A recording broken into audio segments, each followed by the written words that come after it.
Friday என்ன ஸ்பெஷல்னு பார்க்கலாமா? மார்னிங்கே அம்மா உளுந்து வடைக்கெல்லாம் மாவு ஆட்டி வச்சுட்டாங்க. ஸோ அதனால் உளுந்து வடை அம்மா பொரிச்சிட்ருந்தாங்க. இது பொரிக்கும் போது சொன்னாங்க, எண்ணெய் குடிக்காமல் இருக்கணும்னா எண்ணெய் ஃபஸ்ட்டு நல்லா காய வச்சுக்கிட்டா சூப்பராக மொறுன்னு வரும், கிறிஸ்பியாகவும் இருக்கும் அண்ட் எண்ணெய் குடிக்காமையும் இருக்கும். இது கூட தேங்காய் சட்னியும் வச்சு சாப்பிட்டாச்சு.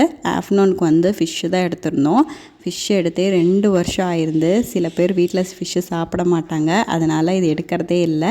இன்றைக்கி தான் வாங்கிட்டு வந்திருந்தாங்க. அதுவும் மசாலாலாம் போட்டு பொரித்து வச்சாச்சு. இன்றைக்கி ஆஃப்டர்நூனுக்கு வந்து வெந்தய சாப்பாடு, மஞ்சள் சோறுன்னு சொல்லுவாங்க அது, அப்புறம் வந்து சிக்கன் கிரேவி, அப்புறம் வந்து இது கூட வந்து புர்த்தா செய்வோம். ஸோ இந்த புர்த்தா குழம்பு, அதுக்கப்புறம் ஃபிஷ்ஷு, இது எல்லாமே இன்றைக்கி சாப்பிட்டாச்சு.